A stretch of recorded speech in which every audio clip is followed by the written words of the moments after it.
Saudara, di tengah kunjungannya ke posko pengungsian bencana banjir dan longsor di Padang Pariaman, Sumatera Barat, Presiden Prabowo menyinggung akan tegas memberantas korupsi. Dirinya memastikan tidak ada lagi kebocoran anggaran yang akan merugikan masyarakat. Dalam kunjungannya, Presiden Prabowo juga mengapresiasi kebesaran jiwa para pengungsi yang tetap semangat meskipun tertimpa musibah. Di hadapan pengungsi, Prabowo memastikan tidak akan ada lagi kebocoran dan maling yang mencuri uang rakyat. Dirinya berjanji akan menindak tegas para koruptor yang mencuri uang rakyat. Prabowo juga bilang uang hasil korupsi dari tangan para koruptor akan diambil kembali dan disalurkan kepada semua rakyat.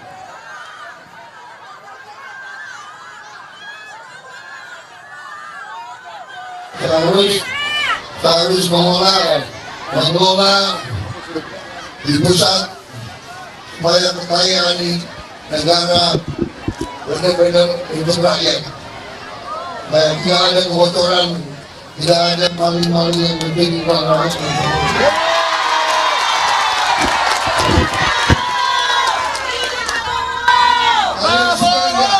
Kalian suka nggak kalau saya sikat ini maling semua dong.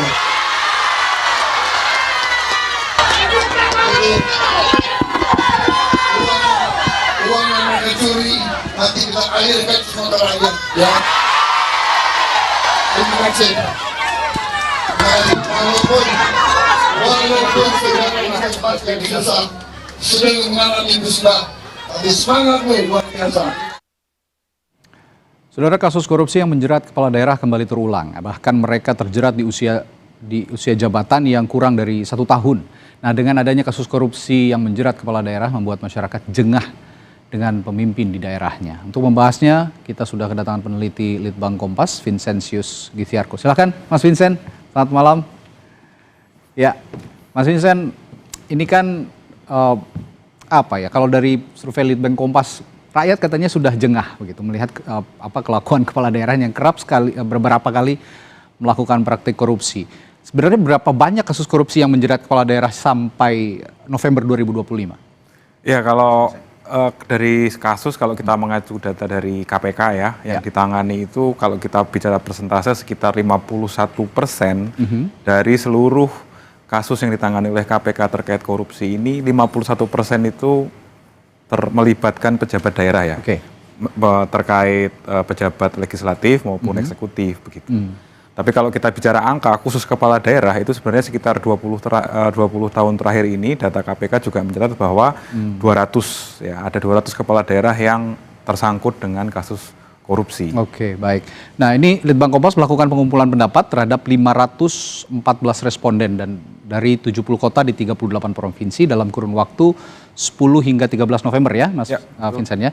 Nah, hasilnya saat responden mendengar ada kepala daerah ditangkap karena kasus korupsi, reaksinya adalah 69,9% mengatakan biasa saja, sudah bisa ditebak. Ini bahaya kalau memang dianggap biasa saja, berarti bahaya latennya sudah benar-benar terjadi terus-menerus. Lalu ada juga yang merespons 29,4% kaget katanya, tidak menyangka, dan sisanya 0,7% tidak tahu. Nah, ini pertanyaan saya, masyarakat artinya sudah menganggap ini hal biasa. Fenomena apa ini yang terjadi? Apa yang harus kira-kira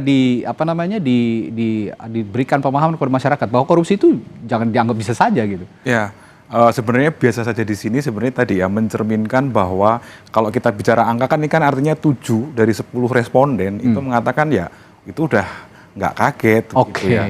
Nah, itu sebenarnya kan cerminan dari kejengahan masyarakat bahwa sebenarnya praktek korupsi di level daerah ini sesuatu yang sebenarnya sudah menjadi sistemik selama kurun waktu yang cukup lama sehingga ya masyarakat mulai jengah begitu ya.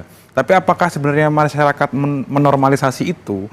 Nah, sebenarnya dari data polling yang sama kita juga bisa baca sebenarnya masyarakat lebih menunjukkan sikap kritis terhadap kepala daerah yang melakukan korupsi begitu. Jadi mereka tuh biasa saja tuh udah tidak kaget lagi gitu ya. Tapi tidak menormalisasi kondisi kepala daerah yang melakukan aksi korupsi. Nah, data selanjutnya Saudara, dalam pertanyaan berikutnya, apakah akan tetap memilih kepala daerah dengan citra baik tetapi pernah terkait kasus korupsi? Dan hasil dari responden berikut ini. Ada 32,6% mengatakan akan memilih, 63,3% tidak akan memilih, dan 4,1% tidak tahu. Nah ini bisa dijelaskan fenomena hasil survei ini bagaimana? Ya ini tadi sebenarnya menguatkan tadi ya bahwa masyarakat walaupun sudah biasa menyaksikan korupsi kepala daerahnya tidak menormalisasi itu. Karena apa? Karena sekalipun misalnya kepala daerah ini punya citra yang baik, bahkan punya prestasi yang bisa diakui begitu ya. Tapi kalau sudah terkait atau pernah tersangkut kasus korupsi, ya tidak akan memilih lagi begitu ya, dan angkanya kan konsisten ya di angka sekitar 60% ini tadi begitu. Oke, dan itu sudah bisa tercermin di pilkada yang paling baru kemarin 2024 atau belum? Ya ada kesadaran tren itu begitu ya, walaupun perlu kita dalami lagi apakah nanti konsistensi responden ini akan benar-benar mempengaruhi mereka nantinya ketika dalam kontestasi politik berikutnya itu. Ya. Baik. Nah, selanjutnya sementara di tingkat kepuasan bisa kita lihat puas atau tidak dengan kinerja gubernur di provinsi Anda sekarang. Nah, jawabannya 0,9% tidak tahu, 51,3% puas, dan 47,8% tidak puas. Artinya bisa Anda jelaskan, puas dan tidak puasnya responden menjawab ini berarti di masing-masing provinsi ada tolak ukur apa atau tolak ukur tertentu untuk mengukur ini? Ya, sebenarnya karena ini pollingnya memang didesain untuk nasional ya, walaupun mereka artinya responden ini menilai kepala daerah atau gubernur di provinsinya masing-masing, ini kita bisa melihat bahwa ada tren umum ya dari sisi responden ini secara nasional bahwa kepuasannya itu kita bisa bilang relatif rendah ya ini ya. Jadi memang ada problem, ada relasi yang tidak baik-baik saja antara rakyat di daerah dengan kepala daerahnya. Itu yang tercermin secara konsisten dari beberapa data yang kita diskusikan di sini ini ya. Oke, baik. Lanjut pada pertanyaan selanjutnya. Yakin atau tidak? Kita akan tampilkan. Yakin atau tidak? Yakinkah gubernur di daerah Anda ini bersih dari korupsi? Nah, hasilnya seperti ini. 8% tidak tahu, 30,5% yakin, dan 61,5% tidak yakin. Tapi yang tidak yakinnya cukup besar di sini. Ya, bagaimana? Betul. Sepertinya agak... Artinya ini kan 61% atau 6 dari 10 responden itu tidak yakin bahwa pemimpin daerahnya itu bersih. Gitu. Nah ini kan semakin menunjukkan konsistensi bahwa masyarakat ini kritis sebenarnya. Benar, masyarakat daerah itu dalam posisi yang sangat kritis. Gitu. Artinya kalau kita bicara soal pencitraan atau kita soal misalnya kepala daerah itu menunjukkan prestasi-prestasi, tapi di belakang itu semua ada kasus korupsi yang menjeratnya, masyarakat pasti sekarang akan di posisi yang sangat kritis begitu ya terhadap kepala daerahnya. Baik. Lalu selanjutnya responden diberikan pertanyaan yang lebih spesifik lagi. Jika kepala daerah berhasil membangun banyak infrastruktur, tapi terbukti korupsi, apa prestasinya bisa dibenarkan? Nah ini menarik. Ada yang menjawab tetap bisa dibenarkan 16,2%. Tidak bisa dibenarkan sama sekali 57,6%, tergantung nilai korupsi 23,2%, dan tidak tahu sama sekali 3,0%. Sama sekali tidak bisa dibenarkan sama sekali katanya. Ini mencerminkan kembali ya, menegaskan tadi ya bahwa tidak ada toleransi untuk pejabat yang melakukan korupsi sekalipun mereka misalnya membangun banyak karya-karya atau infrastruktur di daerahnya. Ya. Artinya kan kalau kita lihat angkanya lagi ya, kalau kita bulatkan ini kan kembali ke 6 dari 10 responden tadi ya. Berarti memang positioning responden yang tadi sekitar 60-70% itu firm ya, bahwa mereka itu sekarang tidak mentolerir yang namanya korupsi begitu ya. Sekalipun misalnya di daerahnya, kepala daerah ini bisa membangun infrastruktur yang kelihatan megah, yang kelihatan bagus. Nah itu bukan lagi indikator seseorang masyarakat di daerah itu menilai pemimpinnya, tapi kita lihat dulu bahwa yang penting adalah bersih atau tidak dari korupsi. Gitu ya. Karena infrastruktur ini juga perlu kita garis bawahi dalam praktek-praktek di daerah ya. Meskipun ini bukan satu-satunya pintu masuk, tapi kan dari beberapa kasus yang kita amati kita bisa tahu bahwa ini menjadi pintu masuk begitu ya. Ya, biasanya dari pekerjaan umum begitu ya. Ini beberapa daerah juga tersangkut kasus korupsi dari proyek-proyek infrastruktur. Nah, selanjutnya responden juga disuguhkan pertanyaan, apa penyebab utama kepala daerah melakukan korupsi? Jawabannya adalah penegakan hukum pilih-pilih katanya, 22,4%, lalu biaya politik tinggi 21,2%, gaya hidup mewah 21,2%, kebiasaan permisif 6,5%, yang menjawab tidak tahu 4,4%, lemahnya pengawasan 20,4%, dan lainnya 3,9%. Ini agak merata sebenarnya ya, penegakan hukum, pilih-pilih, biaya politik tinggi, gaya hidup mewah, dan lemahnya pengawasan. Ini agak menyebar ya. jawabannya. Apa yang bisa Anda jelaskan soal itu? Cuma kita bisa mengkelompokkannya minimal menjadi 2 kategori besar, Mas ya. Oke.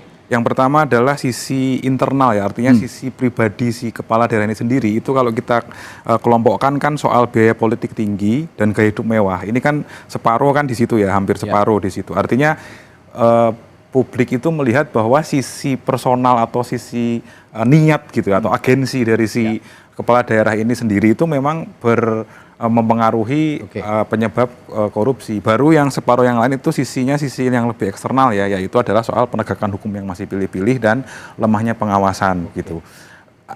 Biaya politik tinggi ini apa sih sebenarnya? Ya, responden mungkin juga sudah mulai melek bahwa ketika dalam perjalanan kontestasi menuju pemilihan itu karena mungkin menggunakan banyak sponsor untuk melakukan kegiatan-kegiatan politik di awal, nah itu in return kan harus ada yang mungkin segera dikembalikan. Dalam tanda kutip itu ya. Nah itu sebenarnya sudah mulai diamati juga gerak-gerik itu oleh responden kita gitu di daerah. Gitu. Nah dari kesemua survei yang dilakukan, ini intinya bahwa sebenarnya masyarakat sudah melek begitu ya, masyarakat sudah sadar tidak bisa lagi dikedepankan tipu muslihat, bahwa pejabat yang coba-coba korupsi, masyarakat tetap mengawasi, masyarakat tetap bisa melihat begitu ya kira-kira Mas ya, untuk mengawasi sama-sama tindak tanduknya kepala daerah dalam melakukan menjalani pemerintahannya. Dan kaitannya dengan bencana alam, tadi Pak Prabowo juga sudah menekankan di tengah-tengah pengungsian begitu, bahwa kepala daerah yang coba-coba ataupun siapapun ya pejabat yang mencoba korupsi ini tidak akan dipandang sebelah mata dan akan ditindak. Menurut Anda singkat saja, apa makna Pak Prabowo berbicara soal korupsi ini di depan para pengungsi? Ya sebenarnya kita ini kan sebenarnya tarik ulur antara kita bisa bilang apa yang pernyataan Presiden tadi ya, antara sentralisasi dan desentralisasi itu selalu menurut saya menjadi tarik ulur yang cukup alot ya di masa-masa setelah reformasi begitu.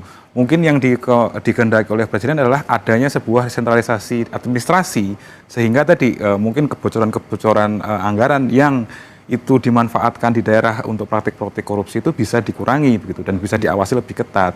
Nah, kalau memang itu arahnya, kita bisa lihat bahwa lemahnya pengawasan lalu penegakan hukum yang pilih-pilih ini mungkin nanti bisa diperketat juga di daerah begitu. Oke, itu juga bisa diaplikasikan di daerah begitu. Betul. Terutama jika memang dalam kondisi seperti sekarang ini yang melanda di Sumatera ya. Ini uang-uang hasil korupsi lebih baik dialokasikan untuk korban-korban bencana untuk membantu-bantu mereka begitu. Terima kasih Mas Vincent dari peneliti Litbang Kompas yang telah berbincang dengan kami di Sapa Indonesia Malam. Kita akan jumpa lain waktu.